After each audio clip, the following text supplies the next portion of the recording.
5-10 मिनिटं दिलं सर.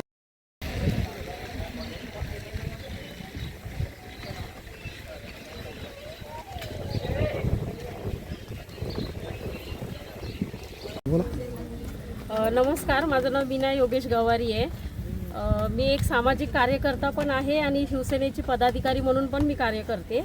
तर इगतपुरी पारधी गावामध्ये आम्हाला अशा समस्या आढळल्या होत्या. 15 दिवसापूर्वी आम्ही शाळेचे व्हिडिओ पाहिले होते. तर खरंच म्हणजे शासनाने एवढं दुर्लक्ष गव्हर्नमेंट शाळेकडे करतात याचं मला नवल वाटतंय. आणि तुम्ही म्हणता की गव्हर्नमेंट सरकार म्हणते की स्मार्ट सिटी होते, प्रत्येक ठिकाणी मुलांसाठी आपण मोठे मोठे कार्यालय किंवा शाळा उभ्या करतोय.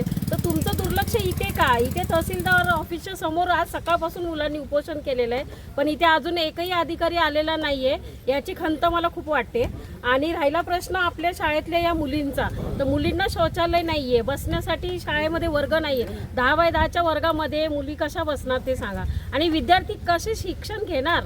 तुम्ही जर विद्यार्थ्यांसाठी सरकार म्हणते आम्ही मुलांसाठी विद्यार्थ्यांसाठी करतोय, तर ते सरकार कुठे आहे हे पहिले मुलांनाही कळू द्या आणि समाजालाही कळू द्या की सरकार काय करते. तर माझं एवढंच शासनाला विनंती आहे की या पारधी गावामध्ये ही जी शाळा आहे, झेडपीची शाळा आहे, त्या शाळेमध्ये एकूण 70 विद्यार्थी शिकतात. त्यांच्या खाण्यापासून तर बसण्यापर्यंत इतक्या सुविधा म्हणजे खराब आहेत ना की मुलींना टॉयलेटला जायचा प्रॉब्लेम आहे. त्याच्यानंतर ते जे जेवणाचे काय खिचडी भात वगैरे येतात, त्यांचाही जो काय आहार आहे तो व्यवस्थित नसतो. पुन्हा मुलींचे कपडे युनिफॉर्म वगैरे व्यवस्थित नसतात शाळेचे. म्हणजे अनेक समस्या आहेत. तर ह्या तुम्ही जाणून घ्या. माझं असं म्हणणं आहे, शासनाला विनंती आहे की ह्या समस्या तुम्ही कोणीतरी येऊन शाळेकडून जाणून घ्या.